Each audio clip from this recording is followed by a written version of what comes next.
Well, welcome to another edition of Motor Cars Enthusiasts. Right off the bat on the old show today, McLaren is in the news because they've made the announcement that the next run of the Unlimited series, the highest of the high end of the McLaren, will be making its official debut. The next go-round of this vehicle will be debuting on December 10th of 2017, so just a handful of weeks away. We'll get to know what McLaren may have up their sleeve for the Ultimate Series. Next up on the list, Lord help us, the Pope has a Lamborghini. Yes, Stefano Domenicali, the head of Lamborghini, presented Pope Francis with his very own rear-wheel drive Lamborghini Huracan. Now, don't worry, the Pontiff isn't going to be slamming all over the Vatican City, doing big power slides and driving all the cardinals crazy.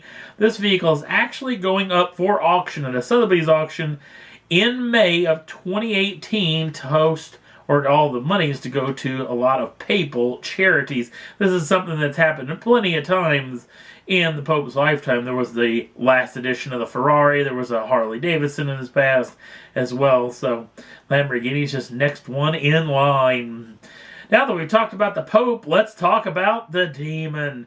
Yes, because the Demon is heading to dealer showrooms as we speak. In fact, if you live close to one of the FCA dealership that's got an allotment for the all-new Dodge Demon, you may get to lay your eyes on one of the only 3,000 that are going to be heading stateside, and the only 300 that may be heading to the country of Canada.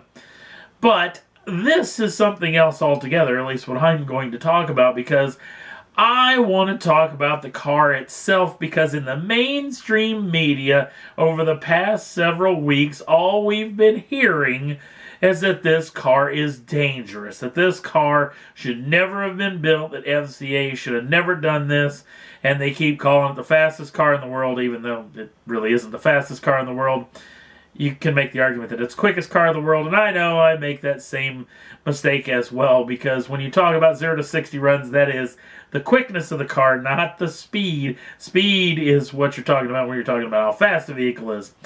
That being said, they keep talking about this car being dangerous, and this car isn't any more dangerous than almost any other car on the planet, because here's the trick. The 0 to 60 times, the quarter-mile times, that fantastic pulling off the front wheels off the ground, that can never, ever happen on public roads, because you know what? This car wasn't built for that.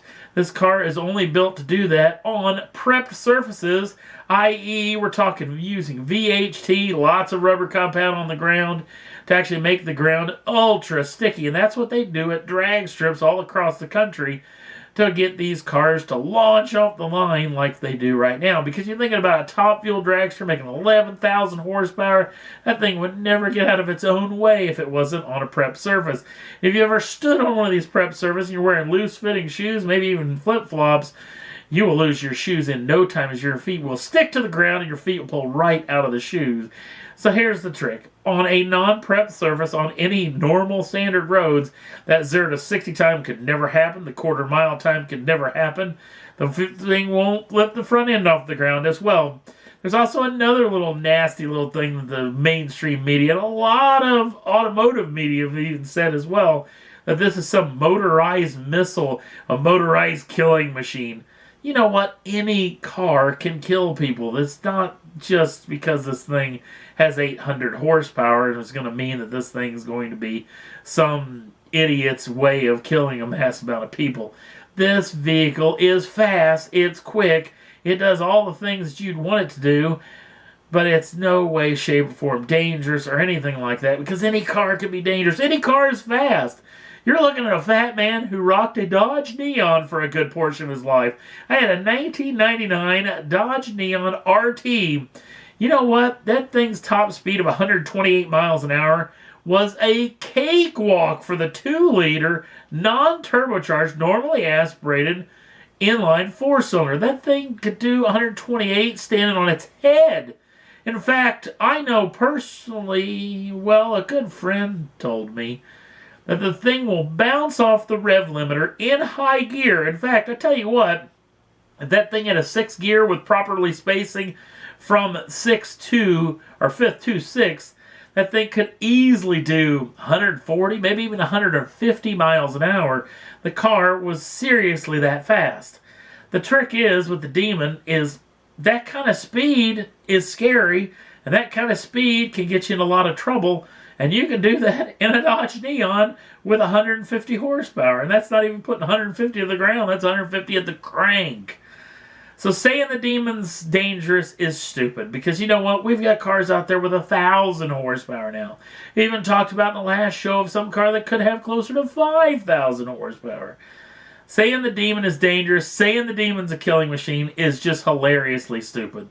These things are rare. The chances of these things seeing the light of day are going to be slim to none. You may get to see one at the track every so often, maybe tooling down to get some ice cream or something like that. Maybe scaring the neighborhood kids by revving up the engine.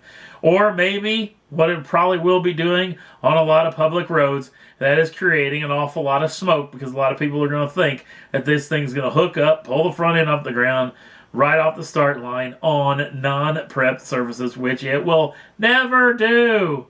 So stop calling it dangerous. Stop calling it all those other names. Killing machine, motorized missile. It's just non-stop stupidity. The thing's a fast car. It's now a collector's car. The chance of these cars ever getting really flopping around outside, these things are probably going to be kept in a garage where somebody's going to think they're going to make a buck on it someday. So stop calling them dangerous. This is hilariously stupid. A Prius is dangerous in the wrong hands. So cut it out. Granted, this little video is not going to stop anybody from saying that anywhere at any time. And that's all there was that I thought was worth talking about, or maybe bitching about, on this edition of Motor Cars Enthusiast. Don't forget to like us over on the Facebook page. Links down in the show notes. Also, if you'd like to subscribe to the channel, you can do so at any time and get the first dibs on the brand new show as soon as they want. Thanks for watching, and we'll see you again real soon.